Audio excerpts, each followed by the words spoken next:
Hola, muy buenas tardes a todos y todas. Muchísimas gracias por estar aquí en este salón, en este conversatorio. Es súper estimulante ver que este es un salón lleno para hablar de Cuba y que además está lleno de jóvenes. Y tenemos una mesa de muchísimo nivel, de mucho lujo. Muchísimas gracias por haber venido a la Feria Internacional del Libro, por haber aceptado estar en esta mesa. Los presento. Don Rafael Hernández, él es politólogo, director de la revista Temas. Yo le pregunté cómo quiere que lo presente y me dijo que nada más eso, porque es un hombre muy modesto, porque pues es uno de los intelectuales también más importantes de Cuba. Muchísimas gracias, don Rafael. Ana Covarrubias, profesora investigadora del Colegio de México, muchísimas gracias. Está aquí junto a mí Joana Silano.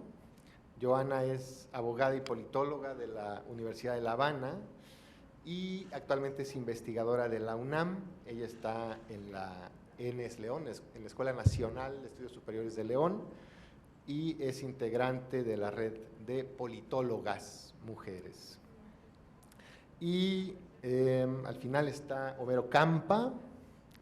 Homero es jefe de la edición impresa de la revista Proceso, es un periodista, y él fue corresponsal de Proceso en La Habana de 1992 a 2000, ¿no? Es un puente importante. Bueno, pues muchísimas gracias. Estamos en un momento muy importante para Cuba, ¿no? Marcados un poco por estas dos jornadas de movilizaciones, la jornada del 11 de julio, ustedes ya lo comentarán y lo discutirán en detalle, unas movilizaciones importantes que arrojaron más o menos pues unos 600 personas que siguen detenidas, y esta otra jornada mucho más reciente del 15 de noviembre, ¿no? En donde se convocaron a movilizaciones que finalmente ya no ocurrieron y que se dan por primera vez en una Cuba sin Fidel o Raúl Castro al frente del gobierno cubano. Me gustaría plantear un par de preguntas o de temas en ese contexto. Una, cómo caracterizar, cómo entender lo que está ocurriendo en Cuba ahora, ¿no? Como un ataque del imperialismo, como una primavera cubana, y el otro sería si hay una transición en la isla, ¿hacia dónde? Hacia el socialismo democrático, hacia una perestroika y glasnost, hacia un modelo chino, en fin. Y bueno, decir también que Cuba es siempre para México un tema de política interior, ¿no? O sea, lo que ocurre en Cuba no es,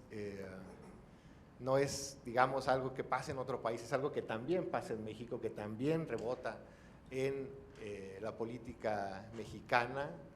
Y le quisiera, por eso, es nuestra tercera frontera, también Cuba, y le quisiera preguntar por eso a Homero Campa, si está de acuerdo en empezar, y si pudiera darnos un poco ese marco o ese puente entre México y Cuba.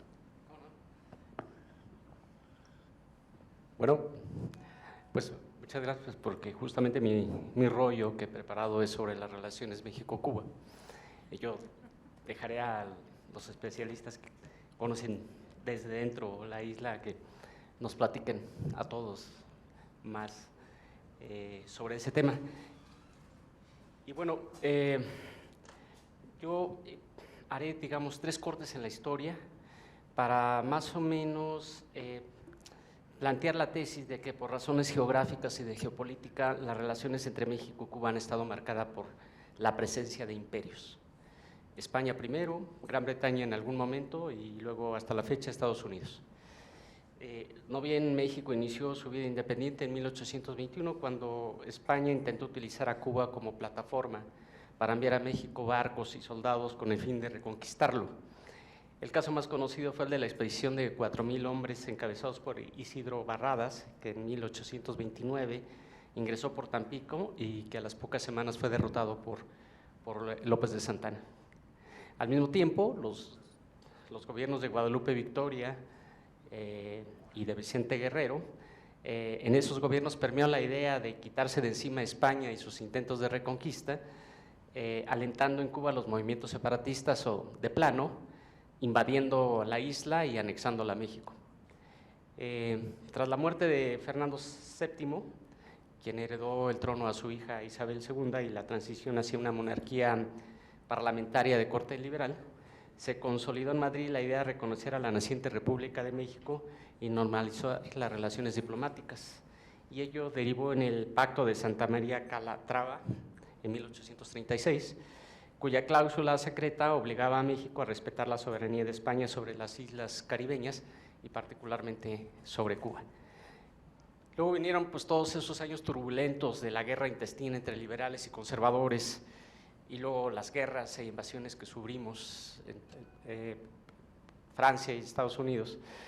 Y en ese interín, en el Caribe, México no pudo más que plegarse a, digamos, a lo que ejercía el imperio inglés en el Caribe, y que de alguna manera lo que le interesaba era, digamos, tener una zona de tráfico comercial no esclavista, en la que el declive de la hegemonía de España y Francia no fuera sustituida de inmediato por el auge de la hegemonía de Estados Unidos. Y en ese periodo y en adelante hubo un intenso intercambio de ideas y de planes entre las élites políticas de México y Cuba, y la Ciudad de México y La Habana fueron pues, lugares de encuentro y conspiración, y de todos es conocido que exiliados, importantes figuras de la historia cubana estuvieron exiliadas en México y viceversa, ¿no? Es igualmente, digo, José Martí Heredia, pero igualmente es conocido como liberales mexicanos como Benito Juárez, Melchor Ocampo, tuvieron aliados independentistas cubanos como Pedro Santacilia, quien además era yerno de Benito Juárez, y Domingo Goycuría, y cómo estos les ayudaron a tejer y desarrollar redes en Estados Unidos para financiar la lucha contra la invasión francesa. De hecho, durante la invasión estadounidense, varios generales cubanos lucharon al lado de los mexicanos, y dos de ellos, Anastasio Parrodi y Pedro Ampudia, fueron ministros de Guerra y Marina, respectivamente, en los gobiernos de Juárez durante la Guerra de Reforma. Y tras la derrota de Francia y la instalación de la República restaurada, en 1867, México fue el primer país en reconocer al gobierno de armas de Carlos Manuel de Céspedes en la llamada Guerra de los 10 años en Cuba. Pero España maniobró y, a despecho de los mambises cubanos, el gobierno de Juárez firmó con Madrid un pacto en el que México se comprometió a mantener una estricta neutralidad, particularmente en la insurrección interna de Cuba. Juárez y su canciller, Lerdo de Tejada, veían necesario reconstituir sus relaciones con España para contener la creciente influencia en el Caribe y en toda la región del imperio en ascenso, Estados Unidos. Por supuesto, dicho pacto no impidió que México permitiera la existencia en su territorio de clubes de cubanos partidarios de la independencia de la isla, ni que oficiales del ejército mexicano que venían de las guerras de la invasión francesa y contra Estados Unidos se fueran a Cuba a luchar al lado de los mambises por la independencia de la nación caribeña. Eso ya habla en términos geográficos de ese intenso intercambio y de esa intensa relación que tuvieron Cuba y México. Cuba todavía como una nación colonizada por España, todavía era una colonia de España. Hay que recordar que Cuba fue la última colonia española en lograr su independencia. Ahora, permítanme dar un salto a en la historia para caer en las relaciones de México con la Revolución Cubana y digamos, en la línea de la tesis de las relaciones entre México y Cuba, que han estado marcadas por imperios, expongo aquí cómo es que existió una relación triangular entre México, Cuba y Estados Unidos, y que ello fue particularmente claro a partir de la Revolución Cubana, o a partir de que la Revolución Cubana se declaró socialista a principios de los años 60 y hasta la caída del muro de Berlín en el 89 y el colapso de la Unión Soviética en el 91. Durante ese periodo, el régimen del PRI y de Fidel Castro, ambos con sistemas políticos verticales, con fuerte control político y social, con partidos de Estado o de casi Estado, basados en organizaciones de masas, mantuvieron relaciones estables y de apoyo mutuo. ¿Por qué los presidentes priistas en turno, algunos como Díaz Ordaz, que no comulgaban con el socialismo o el comunismo, mantuvieron una relación cordial con Cuba? Y una primera respuesta es pues, por un acuerdo básicamente tácito. Para los gobernantes mexicanos era preferible tener en Cuba un régimen socialista y enfrentado a Estados Unidos que un gobierno dependiente y sujeto al poder de Washington. En términos geográficos, si Cuba fuera un protectorado de Estados Unidos, México tendría un brazo norteamericano en el Golfo de México. Es como si el imperio abrazara al país y lo copara. Si Cuba se convertida en una carta de equilibrio frente a Estados Unidos, la relación de los gobiernos del PRI con el régimen de Fidel Castro se ajustó muy bien al discurso del nacionalismo revolucionario de los años 70, 60 y parte de los 80. De hecho, la política exterior mexicana encontró en la solidaridad con la Revolución Cubana un símbolo de independencia frente a Estados Unidos. Más aún, el apoyo a la Revolución Cubana aplacó a la izquierda mexicana, que entonces procesaba un apoyo irrestricto al gobierno de Castro, a quien consideraba su principal referente internacional.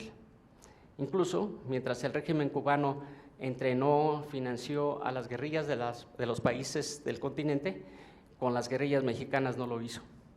Y en medio de la efervescencia revolucionaria de los años 60 y 70, los gobiernos priistas lo aprovecharon. Pudieron aplicar con relativa facilidad la llamada guerra sucia contra los grupos guerrilleros. En el contexto de la Guerra Fría, también el régimen de Fidel Castro sacaba provecho. Sabía que mientras miraba hacia la Unión Soviética y hacia Europa del Este, había a sus espaldas una política de contención ante Estados Unidos aplicada por México, uno de los hermanos mayores de América Latina. Así, las relaciones entre los gobiernos de México y Cuba fueron de apoyo mutuo, basadas en el principio básico de no intervención. A diferencia de lo que ocurría con otros países de la región, Cuba no apoyó movimientos revolucionarios internos en México, y los gobiernos del PRI nunca cuestionaron públicamente la ausencia de democracia y las violaciones a los derechos humanos en la isla. Tampoco lanzaron o apoyaron iniciativas sobre Cuba relacionadas con estos temas. Ello contrastó con las posiciones críticas y el activismo internacional que México desplegó con regímenes dictatoriales de derecha, como el de Augusto Pinochet en Chile o el de Anastasio Somoza en Nicaragua. Sin embargo, desde principios de los años 90 y hasta la fecha ha habido cambios en el mundo y cambios dentro de Cuba y México que han modificado las coordenadas de esa relación triangular y que motivaron una serie de incidentes que llevaron a las relaciones bilaterales al borde de la ruptura durante los gobiernos de Fox y en menor medida el de Calderón, entre ellos pues el clásico Come si te vas en 2002 o el retiro de los embajadores en 2014, cambios que por razones de tiempo no comentaré ahora, pero que podríamos comentar en un rato, si hay tiempo, y permítanme dar otro salto más en la historia y colocarnos en la relación cubana con la 4T. ¿Y cómo es esta? Y yo diría que es una relación en construcción, y creo que aquí es bueno recordar unos antecedentes. El primero, el aliado histórico del gobierno cubano nunca fue la izquierda mexicana, sino el PRI. Ni la izquierda revolucionaria ni la izquierda electoral recibieron apoyo del gobierno de la isla, más allá de atenciones personales a sus dirigentes cuando estos visitaban La Habana. Es decir, autos, casas de protocolo en el Laguito, pero digo, son gestos personales, no no se la ha jugado con la izquierda en términos reales. Los integrantes de grupos guerrilleros que estuvieron exiliados en la isla, de las FRAP, del Frente de Liberación Nacional, de la Liga 23 de Septiembre, hubo gente de Genaro Vázquez allá, nunca recibieron lo que las organizaciones guerrilleras de otros países sí recibieron: armas, entrenamiento, dinero y algo muy importante, salida al exterior, ¿no? Difusión hacia el exterior. La izquierda electoral mexicana, por su parte, se sintió traicionada en el 88 cuando Fidel Castro asistió a la toma de posesión de Carlos Salinas de Gortari. Y Fidel asistió a pesar de que un señalado fraude electoral se había cometido contra Cuauhtémoc Cárdenas, nada menos que el hijo del general Cárdenas, quien en los años 50 ayudó a Fidel y a sus compañeros a salir de la cárcel y a lanzarse en el yate Granma a hacer la revolución en la isla. Luego, hay que recordar, Fidel dio refugio a Salinas de Gortari en Cuba tras el choque que éste tuvo con el entonces presidente Ernesto Zedillo. Así, la izquierda histórica mexicana le ha debido poco al gobierno de Cuba, poco o casi nada. Pero hay un hecho, y es el segundo antecedente, hay un hecho que marca un cambio en la relación del gobierno cubano con la izquierda mexicana y en particular con el obradorismo: la deportación de Carlos Ahumada de Cuba a México en abril de 2004. Y es que al ser deportación y no proceso de extradición, Ahumada quedó a disposición de la Procuraduría de Justicia Capitalina, dependencia que originalmente pidió el arresto. Es decir, el gobierno, para decirlo en términos llanos, el gobierno cubano entregó a Ahumada a AMLO en lugar de a Fox, con un elemento extra. Cuba poseía las grabaciones de los interrogatorios a los que fue sometido Ahumada en La Habana y en los cuales este describe el complot que urdieron Salinas de Gortari y Fernández de Ceballo para desacreditar a López Obrador y a su entorno. Un tercer antecedente. El 12 y el 13 de agosto de 2010, Fidel Castro publicó el texto El gigante de las 7 leguas. En ese texto, Fidel hace pública su ruptura con Salinas de Gortari. Dice como de pasada que Calderón no ganó las elecciones de 2006 y halaga abiertamente a López Obrador a propósito de su libro La mafia que se adueñó en México. Fue la primera vez que Fidel Castro se pronunció abiertamente por un precandidato mexicano de izquierda, y ello marcó una intensificación de las relaciones del obradorismo con los funcionarios del Partido Comunista en la isla. Vistos estos antecedentes, pongo sobre la mesa las siguientes consideraciones de la relación entre la revolución o el gobierno cubano y la 4T. 1. El hecho de que López Obrador haya tenido como invitado especial al presidente Miguel Díaz-Canel en el reciente acto de aniversario de la independencia y de que de manera extraordinaria se le permitiera ofrecer un discurso, significó un gesto de definición política y con ello lanzó un mensaje doble. Hacia afuera, remarcar los márgenes de independencia de la política exterior mexicana frente a Estados Unidos, y hacia adentro, marcar por contraste el posicionamiento de su gobierno como algo opuesto a el PAN, cuyo coordinador en el Senado había recibido apenas unos días antes a Santiago Abascal, dirigente de la organización de ultraderecha Vox. Segunda consideración: el gobierno de la 4T en su relación con Cuba vuelve a poner en el centro de su discurso la defensa de la soberanía de la isla ante el bloqueo y la hostilidad estadounidense. Ese discurso es en esencia el mismo que utilizó el PRI de la vieja guardia.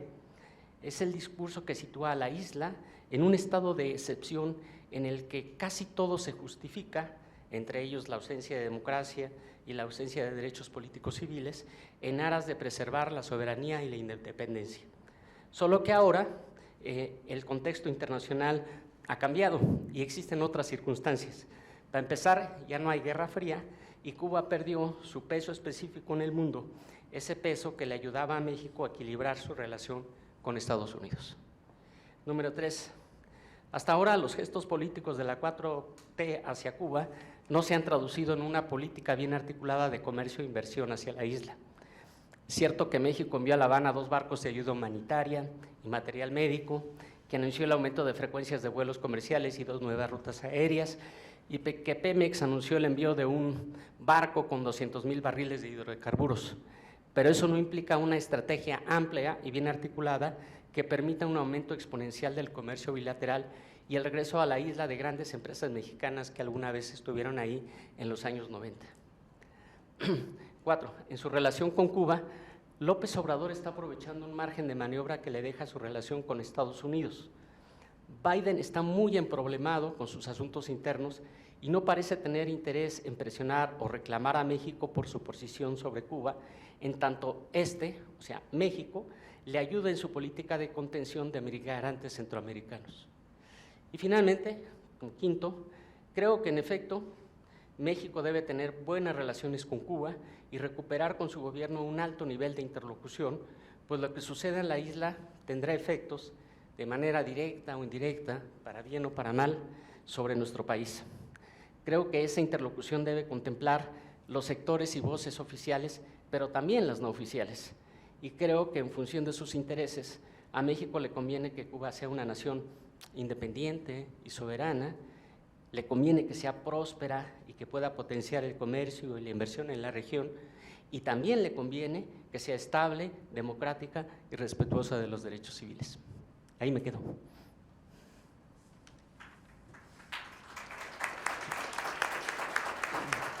Muchísimas gracias, Homero, por este marco histórico tan completo.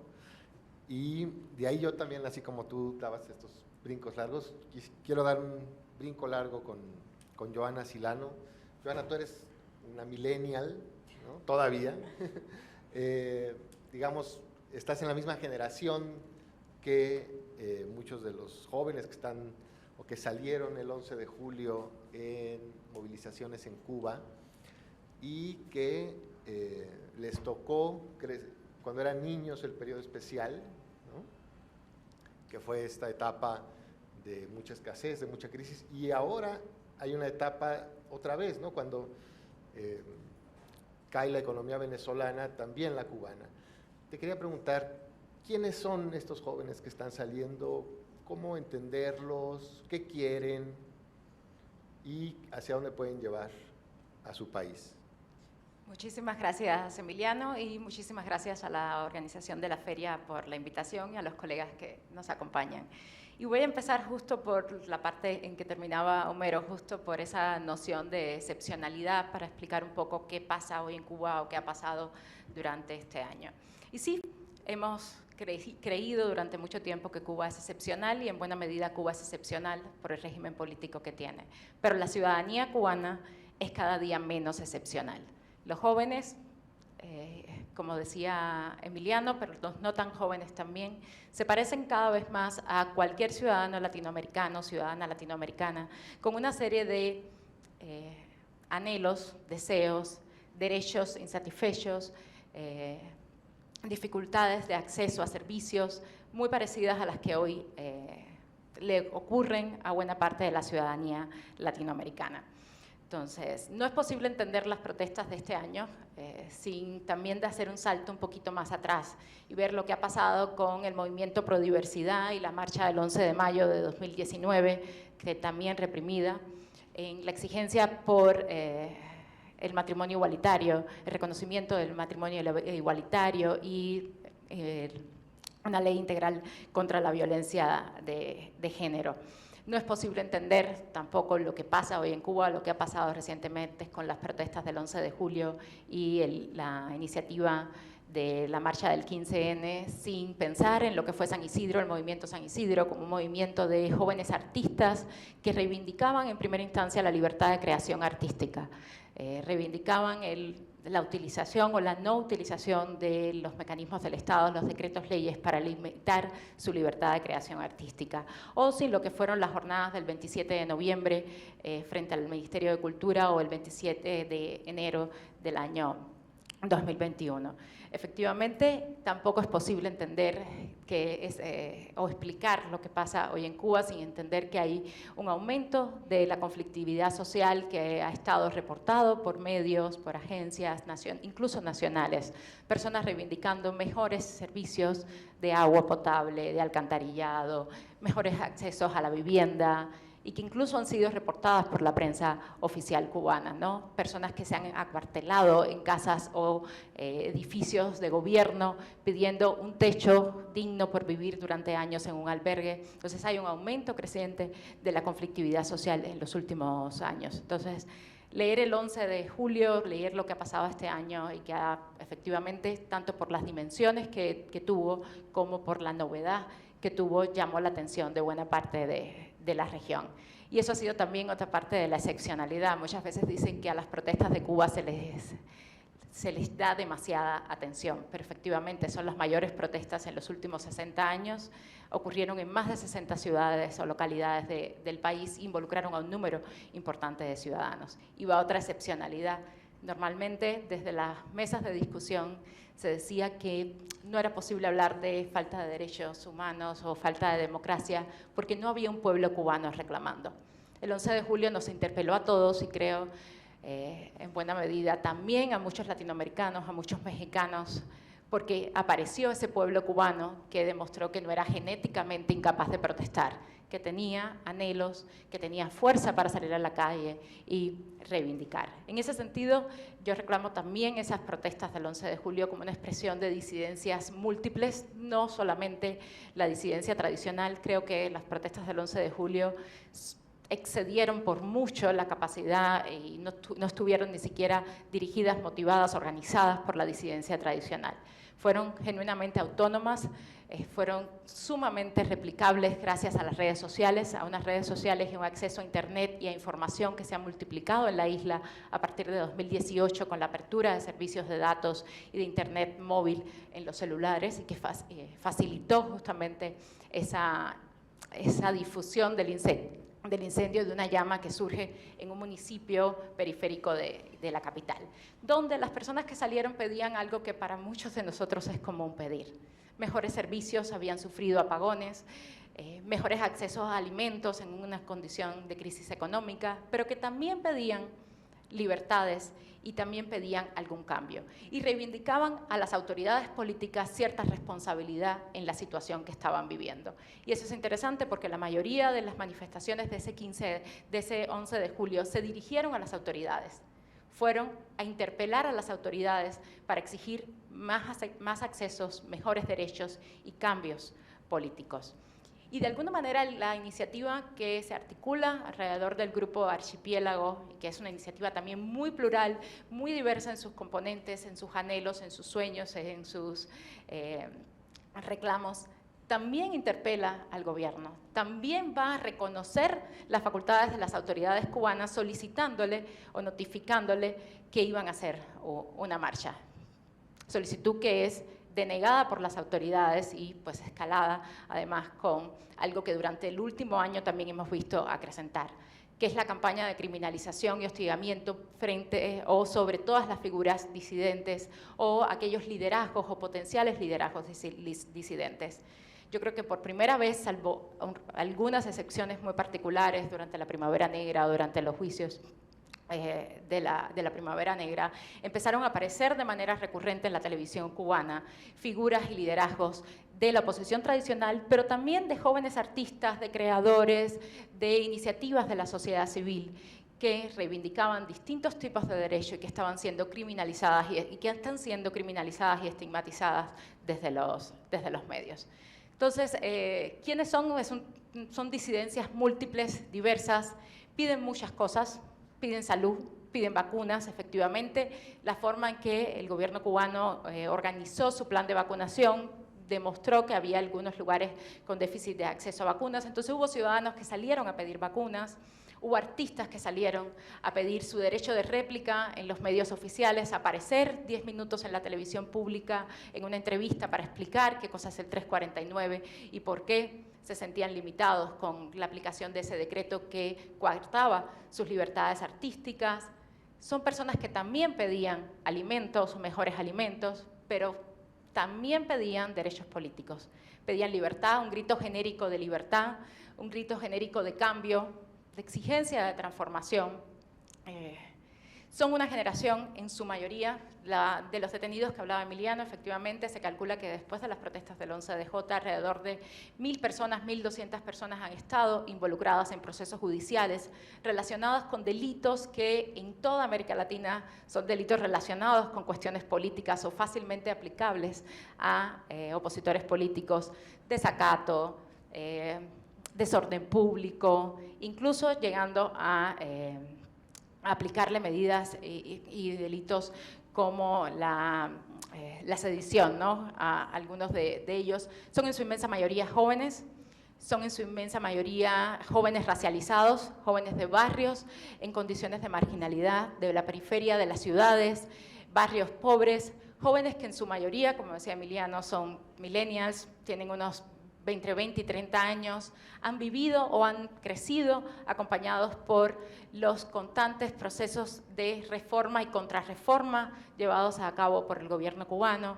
Han sufrido también el proceso de apertura y deshielo con Obama y luego la paralización de este proceso de deshielo y el recrudecimiento de las medidas del embargo económico. Son también jóvenes que tienen una cierta irreverencia y cierta desvinculación emocional con eso que llamamos proceso revolucionario cubano. Son jóvenes para los que algunos, Fidel es solamente un señor que escribía en el Granma y a veces salía en chándal en la televisión. O sea, no tienen esa relación emocional con el liderazgo histórico de la Revolución cubana. Y yo creo que esa irreverencia, es parte importante de lo que los llevó a lanzarse a las calles, de lo que los llevó a asumir como himno una canción de reggaetón cantada por reggaetoneros y trovadores cubanos, pero también son jóvenes que de alguna manera están anhelando una posibilidad de articulación política, una posibilidad de canalizar esas disidencias, esas múltiples preocupaciones y transformar una sociedad que no es la que ven o que no es la que la televisión les dice, no es su realidad, no es lo que viven y no tienen forma alguna de canalizar institucionalmente esas disidencias y esos múltiples reclamos y esos múltiples anhelos. Entonces, ¿qué quieren? Quieren muchas cosas y quieren cosas muy iguales a las que queremos los ciudadanos y las ciudadanas de toda América Latina. Una ley integral por la violencia, participar políticamente, crear una organización civil para fomentar determinados derechos, para exigir mejores accesos, para cuestionar, transparentar al gobierno cubano, al régimen cubano, que cada vez tenemos que entenderlo menos como un proceso intocable, sino como un gobierno con políticas particulares y que, como buen gobierno, podría ser interpelado de manera normal, cotidiana, y cuyos derechos serían exigibles sin mayores problemas y sin temor a mayores represalias para el ejercicio de esas disidencias. Yo lo dejaría hasta acá.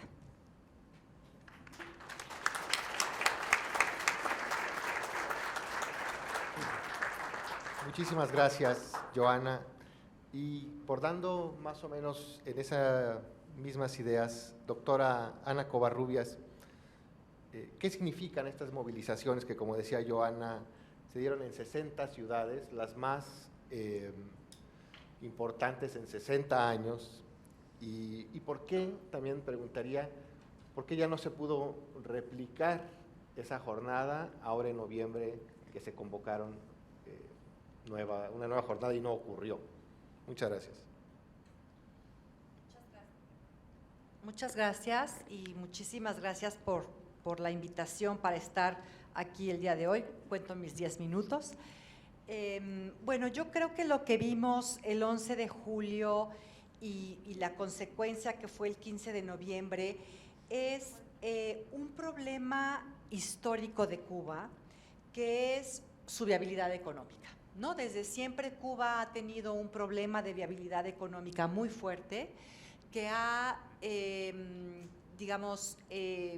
manejado o solucionado temporalmente, digamos, de distintas maneras, como lo dijo Homero, primero con su vínculo con Estados Unidos, después con su vínculo con la Unión Soviética, después con su vínculo con Venezuela, hasta que Venezuela también hace crisis. Entonces creo que lo que nosotros vimos el 11 de julio es el resultado de esa no viabilidad económica de Cuba, fue incapaz de industrializarse, tiene un modelo económico, digamos, todavía muy dependiente de exportaciones de productos primarios, que es un poco como la historia de Cuba y de otros países del Caribe, no nada más de Cuba, más un embargo sumamente severo por parte del gobierno estadounidense a partir de inicios de los 60, que no solo le imposibilita el comercio o la inversión con Estados Unidos, sino que afecta a terceros países. Entonces, no cualquier país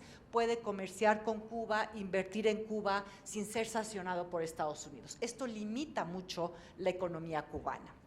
Y en tercer lugar, diría yo, también es resultado de lo que los mismos, algunos economistas cubanos llaman el autobloqueo, que es esta idea de necesitamos estas reformas, necesitamos estos cambios drásticos en la economía cubana, y lo que se hace realmente son o los lineamientos o los ordenamientos. Y esto no es porque, digamos, haya una voluntad de no llevar las reformas de Cuba, sino por mi segundo punto, que creo que es muy importante y que es ya ahora lo que yo creo que es, porque no tenemos mucha información, posiblemente Rafa nos pueda complementar, estas divisiones dentro de la élite gobernante, una élite más tradicionalista, más reacia a la normalización con Estados Unidos, al cambio, a ir más allá, y una nueva generación que ya está en el poder, pero que no necesariamente puede hacer lo que quiera, ¿no? Hay intereses ya creados, etcétera. Y como dice muy bien Joana, también una población joven que ya no vivió el cambio de la revolución, que ya no vio lo que era Cuba antes del 59 y lo que pasó a ser después del 59, y que desde luego y con toda la razón demanda otras cosas, ¿no? Entonces creo que este contexto es lo que realmente nos explica lo que pasa el 11 de julio, porque a todo esto le sumamos la pandemia. La pandemia nos golpeó a todos, golpea todavía más fuerte a una economía tan debilitada, tan dependiente del extranjero como la economía cubana. Entonces, hace crisis la economía venezolana, no se le pasa el petróleo que se le daba antes a Cuba, que podía revender, cae el precio del petróleo, no tiene este ingreso, y además viene un Trump que revierte 240 y tantas medidas que había hecho Obama, digamos, para mejorar la relación con Cuba. Viene el cierre del turismo, que era un gran ingreso para la economía cubana, y claro, lo que nosotros vemos es una manifestación en términos no solo de los derechos civiles y políticos, como bien lo dijo Joana, hay quien ya quiere, digamos, un cambio político en Cuba, sino simplemente la manifestación por una crisis que reduce los alimentos, que limita la compra de alimentos, que limita el internet, que limita la energía eléctrica, digamos, una crisis de la vida cotidiana realmente fuerte, ¿no? Entonces, yo creo que lo que vimos el 11 de julio, para decirlo en una nuez, y quizá que habría que matizar mucho, es la manifestación de una economía que no sabe cómo insertarse en el mundo, que tampoco puede insertarse bien en el mundo por un embargo interno y por un embargo externo. Digamos, los economistas cubanos, por ejemplo, algunos de ellos lo que nos dicen es, en estos lineamientos de la economía cubana y en este ordenamiento de la economía cubana, lo que no hemos visto por parte de la élite política es una voluntad de hacer reformas. Y en un artículo sumamente interesante, creo que es, no me acuerdo si es de Ricardo Torres o de Omar Eberleni Pérez, lo que dice es, veamos el caso chino y el caso vietnamita, ellos lo que hicieron fue irse por las reformas sin componentes ideológicos. El gobierno cubano no ha podido hacer eso. Todavía hay un componente ideológico muy importante que les impide esas reformas, a pesar de que ha cambiado. Digamos, Cuba no es la misma ni de los 60, ni de los 70, ni de los 80, ni de los 90. Ya hay cuentapropistas, ya había antes de la pandemia una cierta actividad más privada, si lo podemos llamar así, pero viene la pandemia y pues todo esto se acaba, ¿no? Como en otros países, pues mucho de lo que ya estábamos haciendo, vino la pandemia y lo limitó. Entonces yo creo que ese es, digamos, la manifestación o lo que vimos el 11 de julio.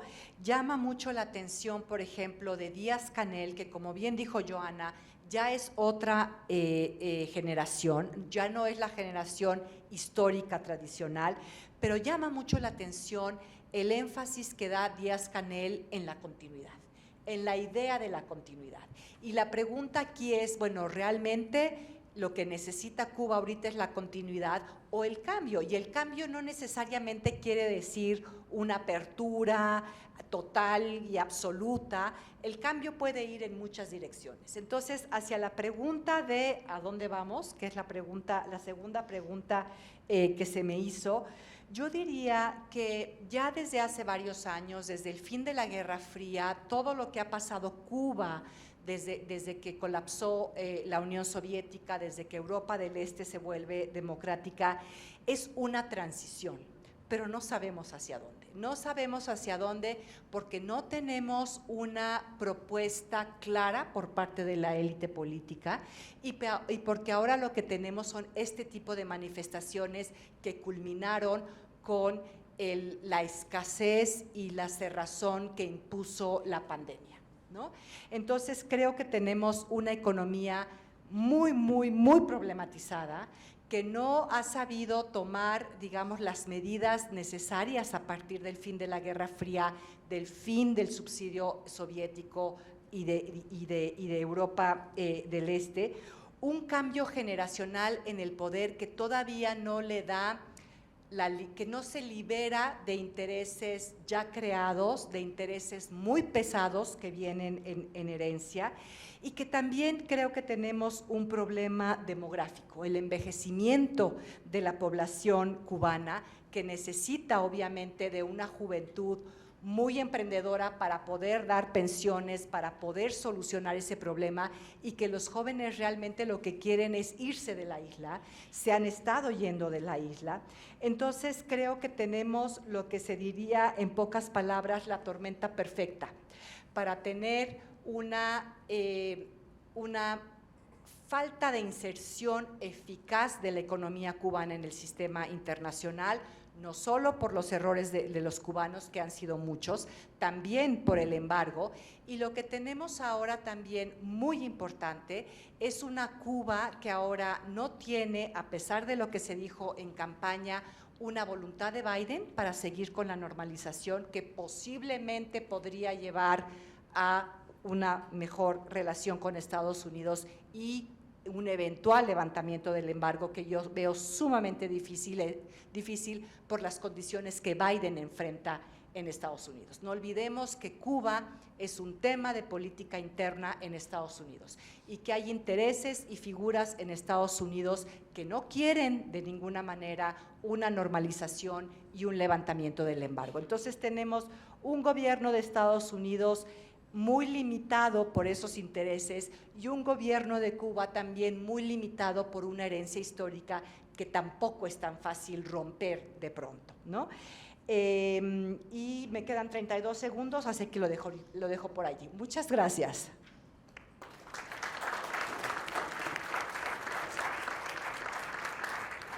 Fantástico, doctora, muchísimas gracias. Don Rafael, me gustaría pedirle su palabra y también quizá pensando en qué decirle a esos jóvenes que están saliendo a las calles, que están haciendo reggaetón, cómo contarles esa revolución cubana. A ver, yo tengo 73 años, no se me ocurriría hablar en nombre de la gente que tienen 73 años en Cuba. De los que tienen más de 60 años, que son técnicamente tercera edad, que son el 21% de los cubanos. ni de los jóvenes, que son el 25% de los cubanos. Esos son los números de la sociedad cubana. No creo que una perspectiva, dado que esto es un panel académico de las ciencias sociales, pueda hablar en nombre de ninguna generación. Entonces, de afirmar que los jóvenes piensan esto y que los jóvenes quieren esto, es algo como afirmar que los mayores de 60 piensan esto, quieren esto, sufren esto y tienen derecho a esto o a lo otro, porque no están muertos. Les aseguro que después de los 60 uno no se muere. Yo quiero agradecer la oportunidad de venir a Guadalajara. Quiero agradecer a los organizadores de este panel por invitarme, por el buen gusto de invitarme. Me da la oportunidad de venir a Guadalajara otra vez. La última vez que estuve fue en la Feria de Guadalajara dedicada a Cuba. Y la recuerdo con mucho cariño, incluso por las contingencias que hubo en aquel momento y las tensiones que hubo en aquel momento, porque expresaban una comunicación muy profunda entre México y Cuba, entre la sociedad mexicana y la sociedad cubana, no nada más entre los políticos. Yo quisiera centrarme en caracterizar estos tres eventos como yo los veo, como he tratado de investigarlos, que son el 27 de noviembre de 2020, el 11 de julio de 2021 y el 15 de noviembre, la manifestación que nunca fue.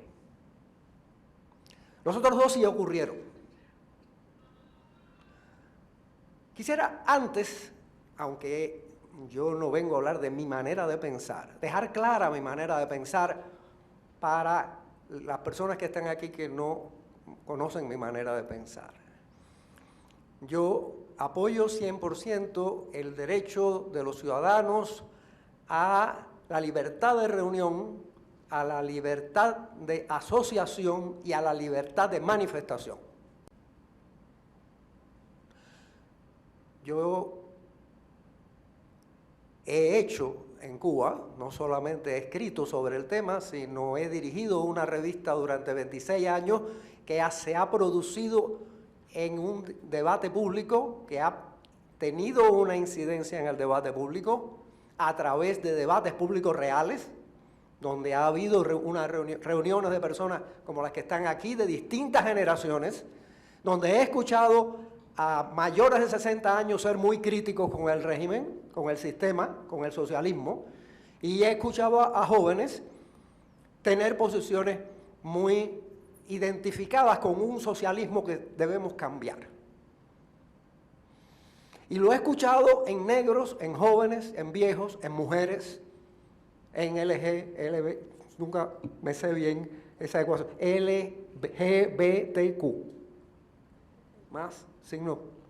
Bien.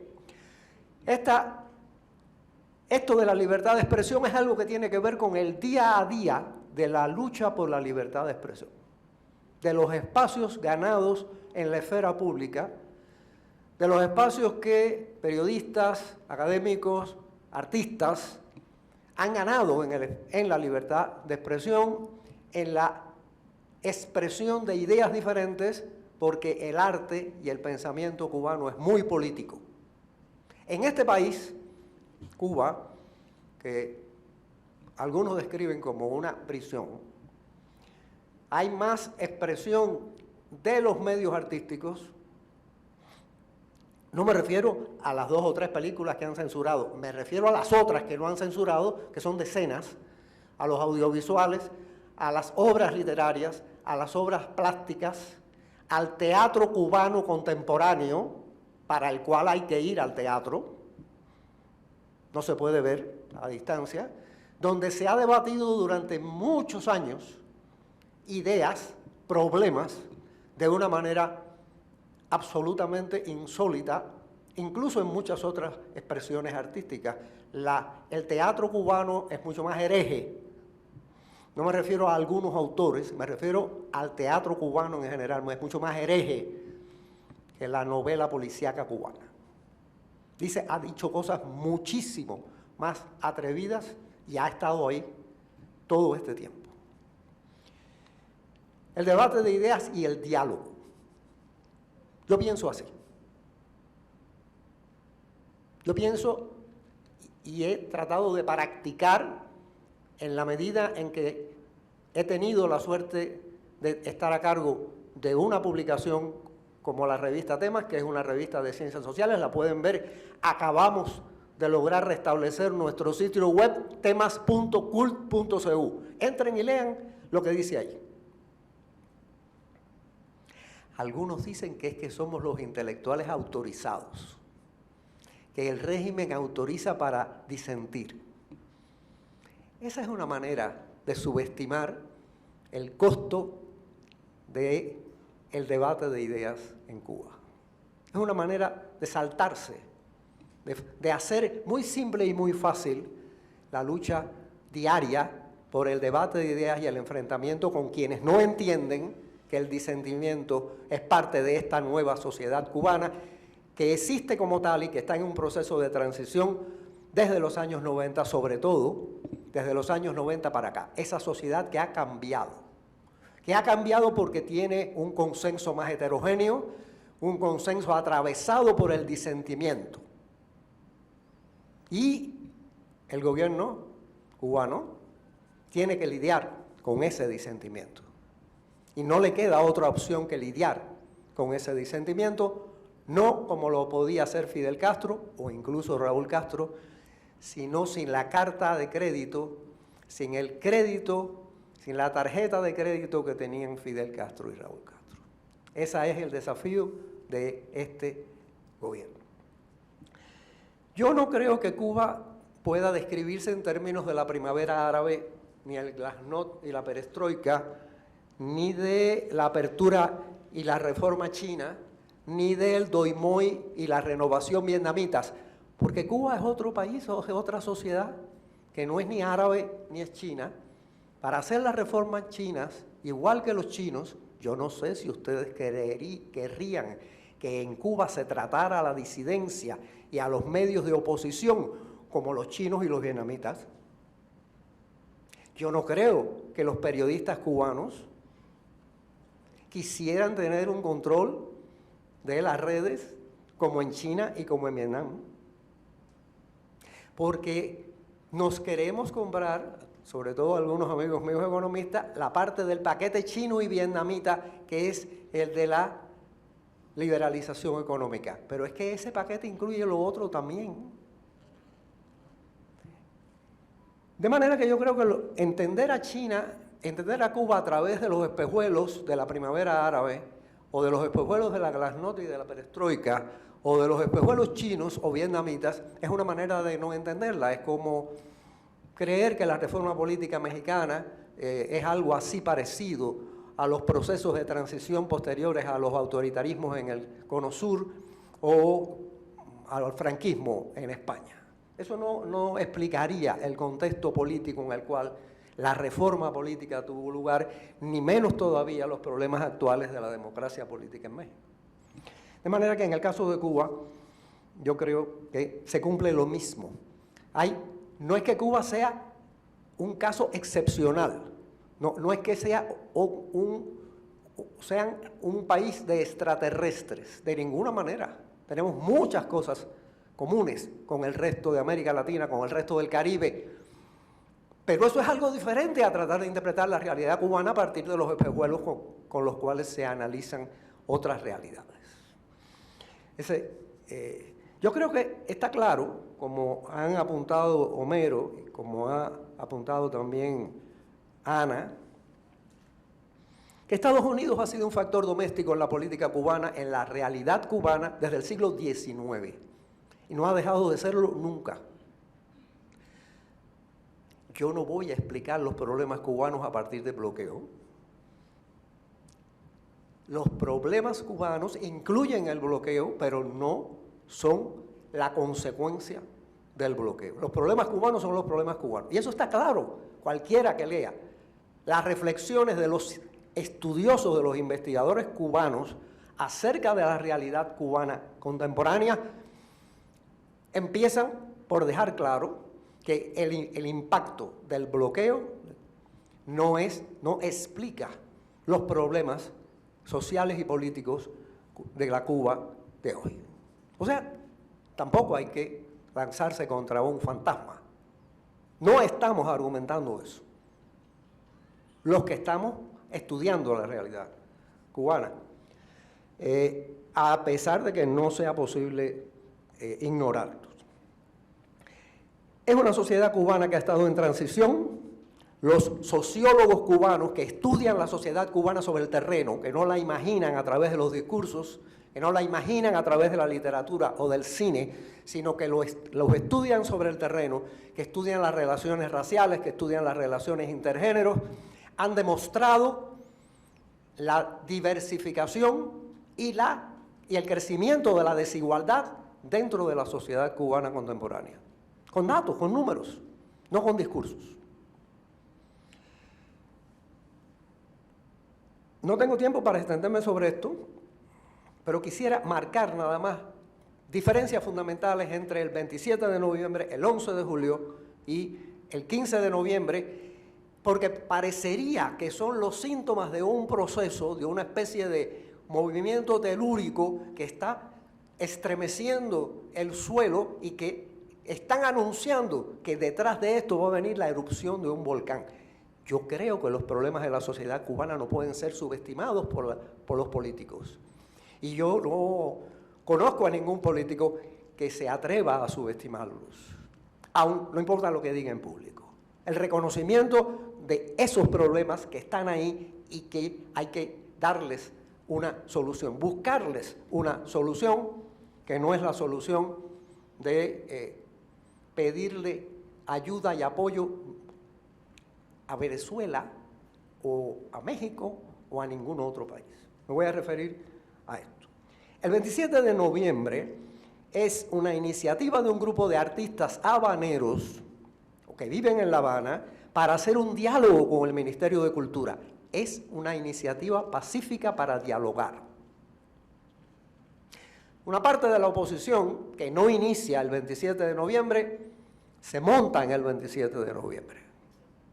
Y el desarrollo, la evolución posterior del 27 de noviembre deriva en una ruptura interna como resultado de las diferentes tendencias dentro del grupo del 27 de noviembre. Ha sido expresado por protagonistas del 27 de noviembre como el propio Junior García. Yo lo entrevisté durante 2 horas, porque yo no creo en la ciencia política que no se basa en diálogo con los sujetos, con los protagonistas y con la realidad social que se trata de describir. Yo lo entrevisté durante 2 horas y la entrevista está publicada, y si ustedes leen lo que él dice, ustedes verán su descripción de cómo se produce esta ruptura dentro del grupo, pero el hecho cierto es que se produjo. Ellos ganaron el diálogo, se inició un diálogo, y ese diálogo sigue teniendo importancia desde el punto de vista de los artistas cubanos que siguen intentando hacer el diálogo. No de tirarse para la calle con manifestaciones por Prado, no, dialogar con las autoridades. Y las autoridades hoy son mucho más sensibles a eso, y cuando los animalistas salieron a la calle y se pararon delante del Ministerio de la Agricultura, el Ministerio de la Agricultura salió afuera 15 minutos después y les dijo: entren, vamos a conversar.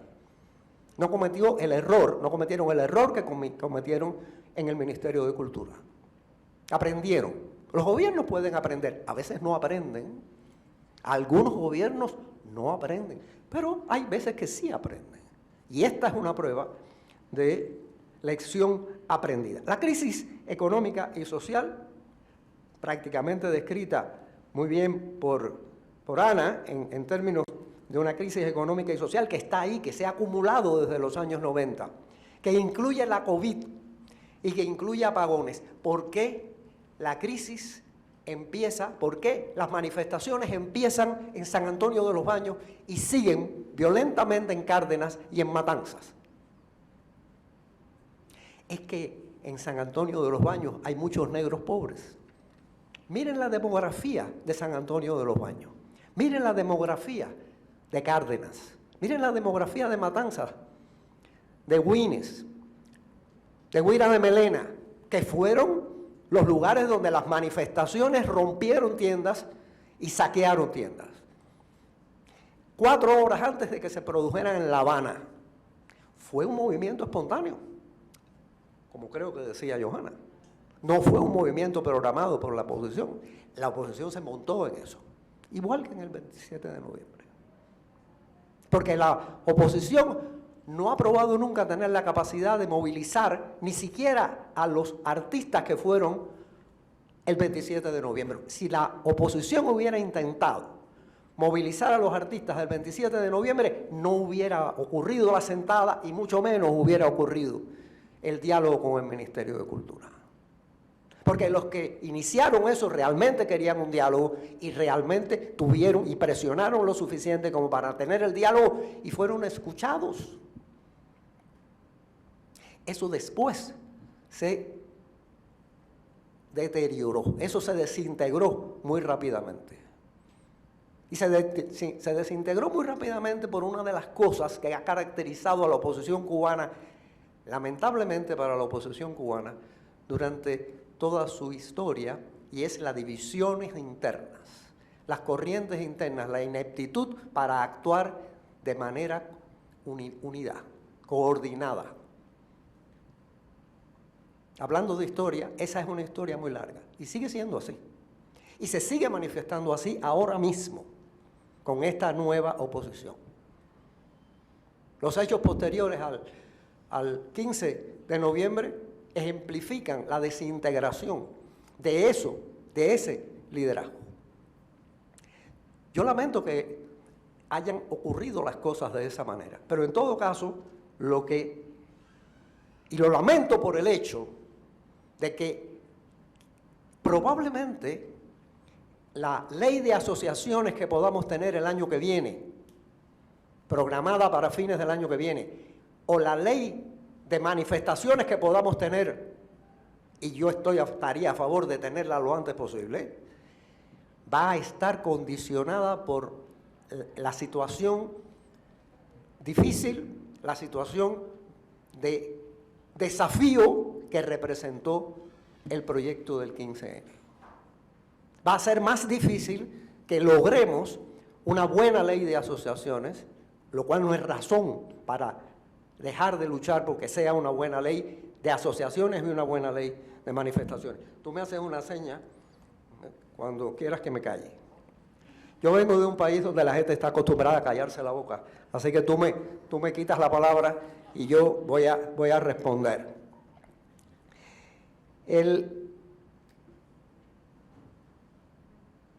No empiezan en La Habana las manifestaciones, pero la mayor parte de las imágenes violentas que ustedes, la mayoría de ustedes, vieron por la televisión ocurrían en La Habana. Y ocurren en barrios de La Habana, donde hay una mayoría de negros. Entonces aparece como que el 11 de julio es una sublevación de los negros en Cuba, que efectivamente la composición racial de los estratos de la población con menores niveles de ingresos, con los pobres, es más negra que la población en su conjunto. Las provincias más negras de Cuba, Granma, Guantánamo, no pasó nada.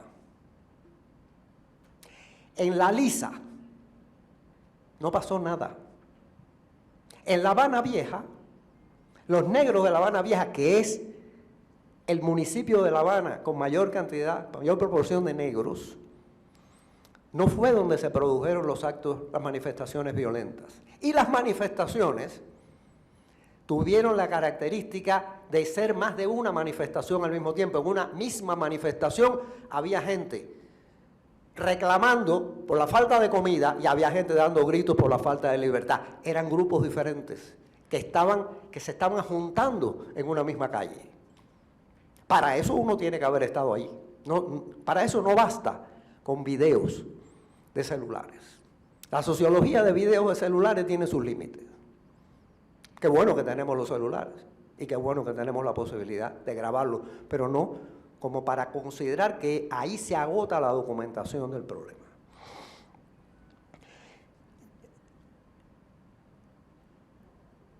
La provincia de Matanzas es el lugar de Cuba incluyendo La Habana, donde se producen las manifestaciones más violentas. Miren los datos de las tiendas asaltadas en Cárdenas. Más del 60% de todas las tiendas asaltadas en el país, hablando de la motivación de la crisis económica, se producen en Cárdenas. Se producen en Matanzas y en Cárdenas. En Cárdenas y en San Antonio de los Baños, que por cierto no son de los municipios más pobres de Cuba, y mucho menos los municipios más negros de Cuba. Al contrario, están muy por debajo.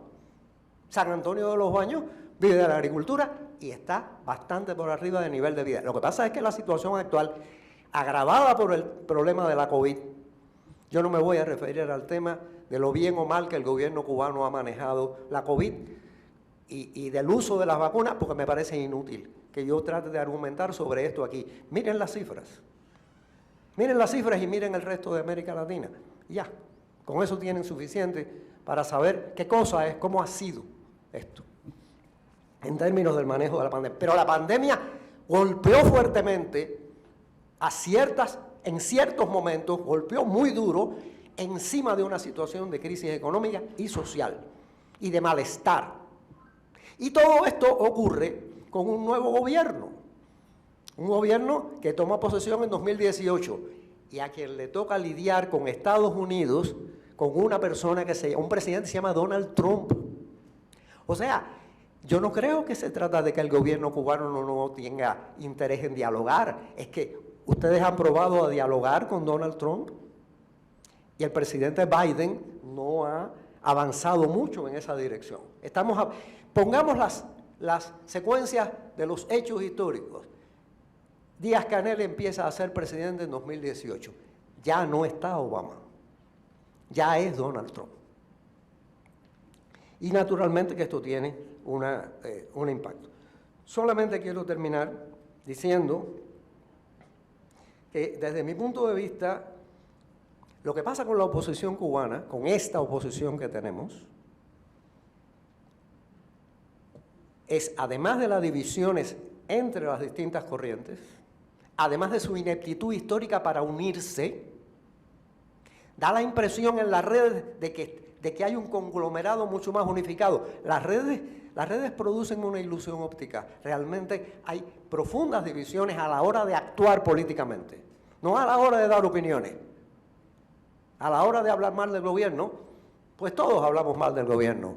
Imagínense ustedes, a la hora de actuar, competencia política, experiencia de práctica y de acción política concreta, el liderazgo del 15 de noviembre son artistas e intelectuales, profesores de filosofía. Esos son, ese es el liderazgo.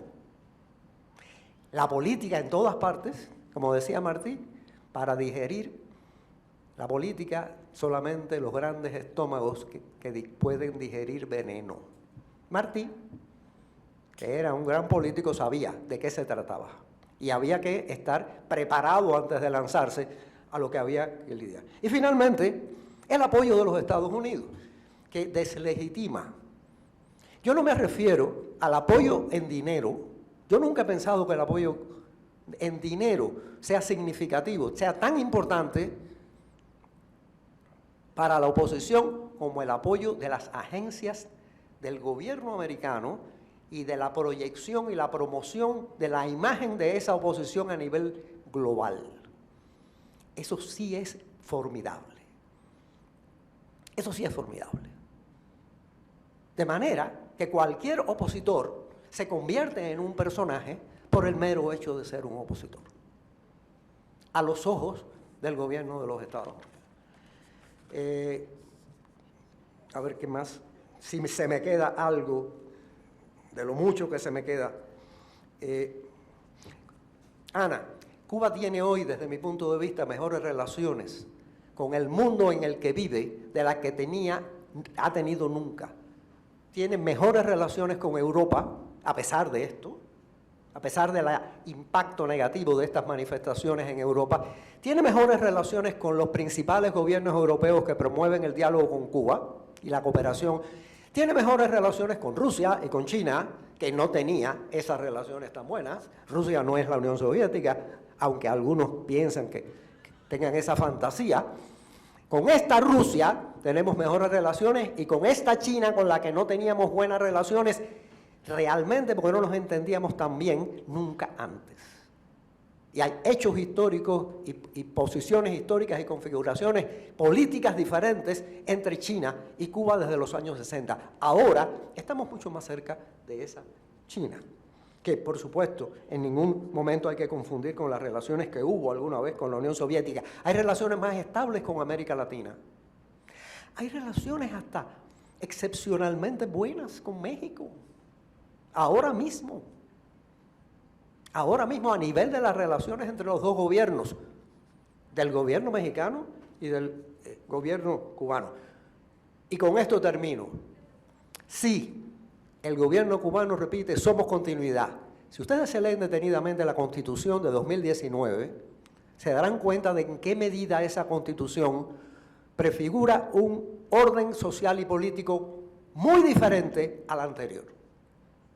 No solamente por la economía mixta, no solamente por el lugar de la propiedad privada, sino por toda esa parte de la nueva Constitución que es clave para cualquier cambio que vaya a ocurrir en Cuba, que es la descentralización y la municipalización del poder, que es económico y que es político, que es clave económicamente y que es clave políticamente, porque la descentralización es la redistribución de poder político que estaba aquí arriba y que ahora difícilmente, porque nada ocurre como resultado del texto de la Constitución, todo eso es una lucha, hay una burocracia acostumbrada a centralizar el poder y lograr que la política se municipalice y tenga impactos en el desarrollo local y se desuniformice la política cubana. Eso es un desafío mucho más difícil de enfrentar que para el gobierno cubano que enfrentar a la oposición política que le ha tocado tener.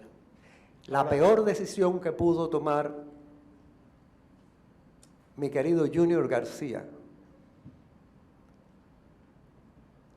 fue decidir que su proyecto de manifestación iba a incorporar a la oposición dura, porque la plataforma de unidad nacional incluía a esa oposición dura dentro y fuera de Cuba. Con la oposición dura de dentro y fuera de Cuba no hay diálogo, nada más que porque esa oposición no quiere diálogo, porque esa oposición realmente no se comporta ahora sí tengo como una posición de diálogo. ¿Ya acabé? Sí, ahora sí tengo que llamarlo. ¿No se nota que acabé? Gracias. Sí, claro. Muchas gracias.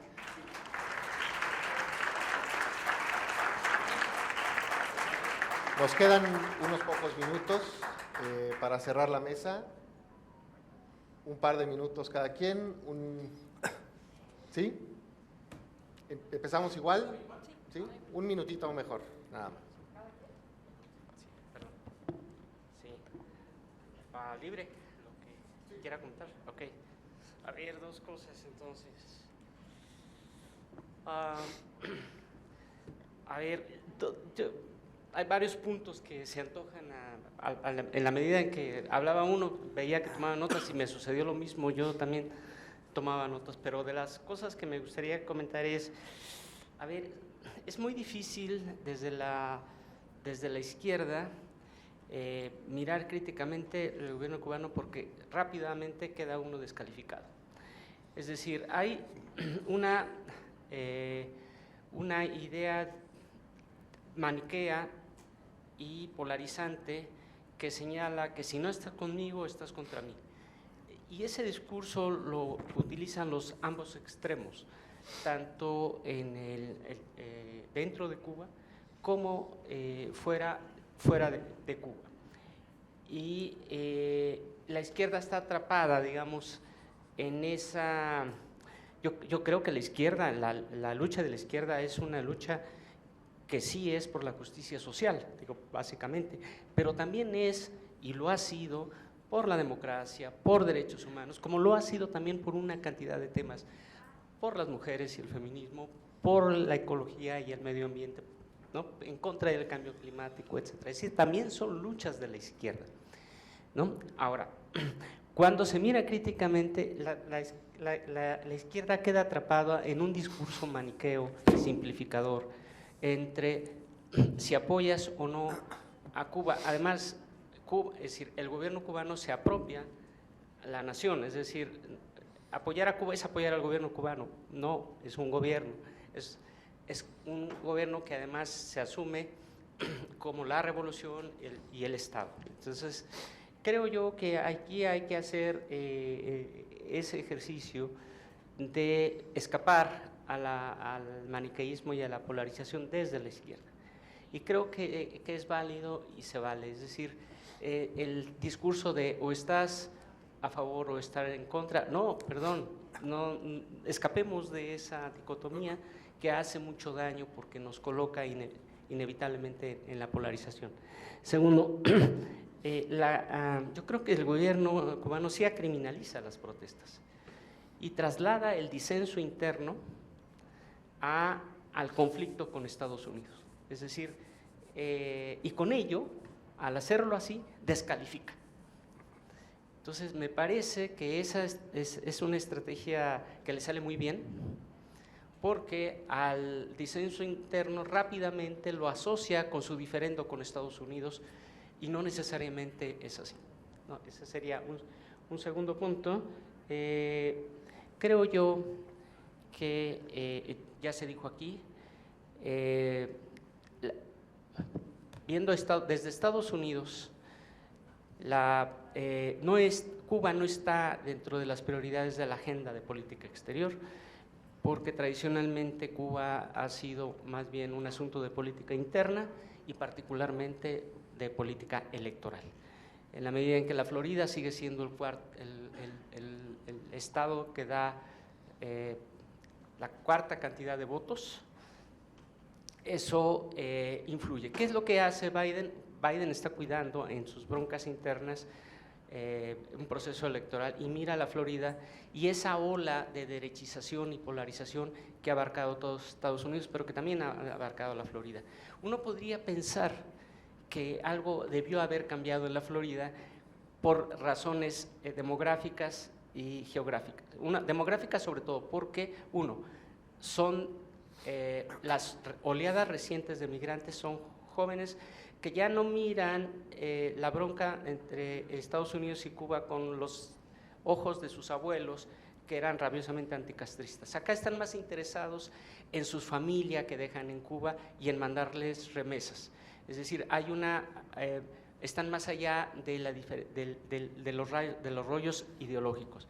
Dos, los hijos de los primeros exiliados están en otra dinámica, ya no están pensando en regresar a Cuba, tienen otra idea, buena parte de ellas son demócratas, ¿no? Y luego tres, la oleada de migrantes a la Florida dejó de ser menos de cubanos y más de otras latitudes. Hay mucho puertorriqueño, hay mucho de venezolanos, etcétera. Y uno podría pensar que todos esos cambios demográficos iban a tener un impacto, y lo tuvieron, de hecho. Obama ganó con voto de la Florida, ¿no? Pero, ¿qué pasó? Y yo creo que ahí sí, esta ola de derechización que abarca a todos Estados Unidos y que tiene su expresión en Trump, la alcanzó. Y ahí me quedo en estas consideraciones. Gracias, no te voy a hacer sufrir. Afortunadamente, Homero me reveló de decir un par de ideas con sus primeras palabras respecto a la posición de los demócratas y de la izquierda de alguna manera con relación a Cuba. Y yo voy a tomar dos puntos. Uno, un desafío y una pregunta con la que terminaba Rafael justamente, y son las condiciones de posibilidad de esa oposición incapaz de existencia de esa oposición incapaz de articularse, ¿no? Entonces, mi pregunta final y mi reflexión final es las condiciones en que esa oposición, que yo insisto, no me gusta llamarla oposición porque creo que hoy son muchas oposiciones y muchas disidencias. Hay muchas disidencias que efectivamente no tienen nada que ver entre sí, hay proyectos que reivindican derechos de género, derechos de diversidad, con proyectos más anclados o más relacionados con iglesias protestantes, con la oposición dura, efectivamente, con una oposición dura tradicional, más vinculada al exilio, al primer exilio de Miami, pero para todas ellas, incluso para los proyectos artísticos, para las obras de teatro, esa cotidianidad, esa condición de posibilidad que hace que sea difícil que tengan una escuela de cuadros. No se pueden formar, no pueden existir, no tienen personalidad jurídica ni tienen reconocimiento para hacer una escuela de cuadros, para hacer talleres de formación. Entonces, efectivamente, no son una oposición formada políticamente porque no puede serlo, porque está efectivamente criminalizada o está negada su propio derecho de existencia desde el ordenamiento constitucional. Desde esta nueva Constitución, también al reconocer la irrevocabilidad del socialismo en su articulado, reconoce la imposibilidad de articular cualquier iniciativa política. Entonces, esas condiciones de posibilidad de existencia, de esas múltiples disidencias, de esas múltiples oposiciones muy diversas entre sí y con intereses, y digo, hoy quizás nos queda a todos mucho más claro que forman parte o que abarcan todo el arco ideológico. Hay grupos de extrema izquierda, hay grupos que se reivindican anarquistas, hay grupos que se reivindican libertarios, o sea, hay de todo dentro de esas disidencias y dentro de esa oposición cubana, que hoy es mucho más que la oposición tradicional y los límites que tenía la oposición tradicional. Entonces, esas condiciones de existencia para mí son relevantes. Y un segundo punto es la responsabilidad que tiene un régimen político, un gobierno, en canalizar los derechos y las exigencias de la ciudadanía, ¿no? No podemos seguir trasladando, yo coincido totalmente con Homero, el bloqueo embargo se convierte de alguna manera en una manera de descalificar cualquier tipo de disidencia interna, y cuando piensas a lo largo de 60 años que todas las disidencias, todas las voces críticas son descalificadas por la existencia de este bloqueo embargo, es una forma de trasladar al conflicto geopolítico el conflicto nacional. Entonces, esa responsabilidad del gobierno, ¿dónde queda? O sea, es responsabilidad realmente de los ciudadanos por expresarse que el gobierno tome determinadas decisiones, y es tan importante o es tan relevante para un gobierno la posibilidad de que alguien organice una marcha con 5.000 personas o con 3.000 personas, o alguien quiera empezar una iniciativa de articulación política, como en algún momento ha habido, incluso desde la oposición tradicional, como fue otro 18, con la idea de postular candidatos desde la propia Constitución y desde el propio sistema.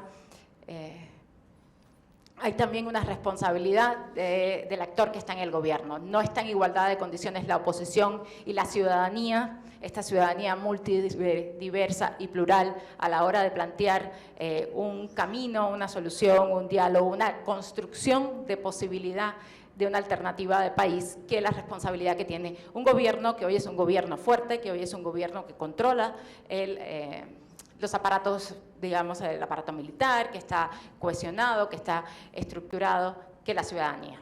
Entonces lo dejaría hasta ahí. Muchas gracias, doctora. Gracias. Yo voy a ser muy breve porque realmente yo tengo más preguntas que respuestas. Creo que es muy refrescante lo que nos dice Joana en términos de la pluralidad interna de Cuba, llámese disidencia o no, pero creo que eso es algo que sí tenemos que tener siempre muy en cuenta.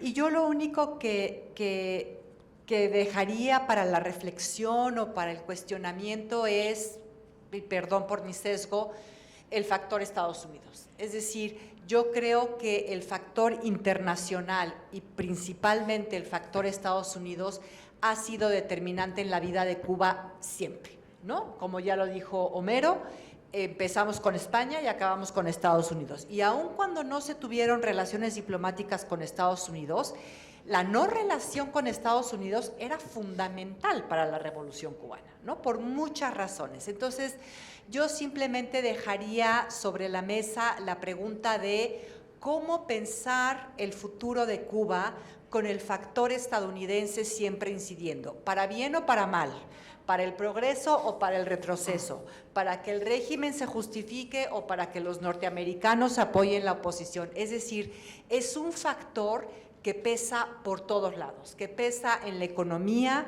que pesa en las finanzas y que pesa en lo político. Entonces yo, por ejemplo, el 11 de julio, cuando empezó a pasar esto, que yo empecé a ver las noticias en el celular y prendí, bueno, pues CNN, ¿verdad?, que era lo que había, y empecé a ver lo que pasaba en Cuba, dije, ahora sí va a pasar algo, ¿no? Digamos, esto fue para mí realmente como espontáneo. Nos dice Rafael, después se monta la oposición posiblemente, pero las escenas que yo vi fueron de decir algo realmente está pasando, ¿no? Y conociendo los antecedentes económicos en el caso cubano, pues no sorprendía. Yo pensé que sí iban a tener más fuerza y yo pensé también que era la oportunidad histórica de Miguel Díaz-Canel para convertirse en un líder realmente de la transformación en Cuba. No sucedió. Yo sigo pensando que dadas las condiciones ahorita y lo que está pasando, Díaz-Canel podría emprender un camino distinto. Me pregunto, y no lo conozco, lo digo con toda ignorancia, ¿qué pasa dentro de la élite política? ¿Cuáles son esos intereses históricos que yo supongo que deben ser muy, muy fuertes? Pero tampoco veo un futuro de Cuba sin tener en cuenta el factor estadounidense. Entonces creo que no nada más tenemos que ver a Cuba y lo que está pasando en Cuba, hay que ver a Estados Unidos, lo que está pasando en Estados Unidos, la influencia de Bob Menéndez, Ileana Ros-Lehtinen, en fin, toda una composición interna en Estados Unidos que querámoslo o no, también tendrá mucho que ver en el futuro de Cuba. Muchas gracias. Muchas gracias. Me gustaría pedir 5 minutos nada más para 2 preguntas. Si alguien tiene una pregunta. Ay, disculpe, adelante. Es verdad que yo abusé del tiempo, pero tú me dejaste. Eso pasa por ser tolerante. Disidencia, disentir y decidir son 2 verbos diferentes en español, en inglés, en francés. Son 2 ideas diferentes. Yo estoy rodeado de personas que disienten. Y he conversado muchas veces con personas que son disidentes. Pero las actitudes en relación con los problemas del país y con el tipo de política que deberían existir son diferentes en los disensores y en los disidentes. Y no es que yo crea que lo que hay que aplicarle a los disidentes es la patrulla de la policía. Yo no creo en eso. Pero sí creo que hay que distinguir nítidamente. Entonces, la lucha por la libertad y los derechos humanos está en el diálogo y en el debate público en Cuba. Ese es el espacio que se gana en el diálogo real. El diálogo, si me permiten utilizar una expresión de Voltaire, el diálogo no es la mentada de madre. Si se trata de diálogo, hay que ejercer el diálogo. No decir, yo estoy por el diálogo y luego mentarle la madre al otro. Eso no es manera de desarrollar diálogo en la práctica. ¿Me quitaron el audio? No, ¿No? para nada. ¿Sí? Parece que no me oigo. ¿Yo me oigo? ¿Ustedes me oyen a mí? Lo oímos muy Bueno, bien. perdón. Y por último, Obama, a pesar de Miami, cambió la política hacia Cuba. A pesar de Marco Rubio, a pesar de Díaz Balar, cambió la política hacia Cuba y la cambió cuando quiso. Porque Cuba no es importante, como se ha dicho aquí, porque si Cuba fuera importante, si Cuba tuviera misiles, si tuviera más nucleares, si fuera un hub del narcotráfico o del terrorismo, ya estaríamos negociando la normalización una vez más. Pero Cuba no es una amenaza para Estados Unidos, y como no es una amenaza para los Estados Unidos, no está en la agenda, no es una prioridad. Y al no ser una prioridad, solamente un presidente, que ya lo que le quedaban era 24 meses en el gobierno, decidió hacer una cosa a la que se oponía el exilio duro de Miami. Y lo hizo y les pasó por arriba. Y con hacer eso logró que la mayor parte de la opinión pública de Miami, cubanos, estuvieran de acuerdo con eso que él hizo. De manera que si Biden mañana retoma no lo que estaba haciendo Obama, sino cede ante las necesidades de los cubanoamericanos y facilita los vuelos comerciales, y facilita las remesas, y facilita que los cubanos vayan a Cuba a invertir, y facilita el diálogo entre cubanos de afuera y cubanos de adentro, va a responder a eso y lo va a hacer a pesar de ese exilio duro, igual que lo hizo Obama. Finalmente, no hay que olvidarse que además de Díaz-Canel, hay 700.000, casi 700.000 militantes del partido y 300.000 militantes de la juventud, que son cerca de 1 millón de cubanos. ¿Ustedes piensan que puede haber 1 millón de cubanos que piensan igual? Les dejo con esa pregunta. Gracias. Muchas gracias. ¿Algún comentario, pregunta del público? Un par muy breves. Ya no tenemos tiempo. Sí, nada más, muy brevemente. Con riesgo de ser autorreferente, soy argentina. Yo ingresé a la sala cuando ya estaba comenzada la reunión, pero pienso que 2 cosas me impactaron. Que yo tengo mi idea que la democracia sigue siendo el único objetivo deseable, pero la democracia termina cuando empiezan los intereses de los funcionarios, cualquiera sea la ideología. Y escuché justo cuando el doctor decía que el problema de Cuba no es el bloqueo, sino la vida de Cuba. Yo lo asocié con Argentina. Nuestro problema no es la deuda externa impagable, es un problema de logística, de organización. Esta es una opinión que tengo así en crudo, ¿no?, de lo que es. Y que la grieta es un gran negocio para ambas partes, para los funcionarios. Porque en realidad creo que no hay tal grieta en la sociedad. Ni en Venezuela, ni en Chile, ni en nuestro país, ni en Argentina, ni en Cuba. No sé si pude ser clara, pero quería decirlo. Muchas gracias, sí. La democracia termina cuando empiezan los intereses de los funcionarios. De la burocracia. Muy bien. Pues muchas gracias a todas, a todos, a don Rafael, a la doctora Covarrubias, Joana y Homero.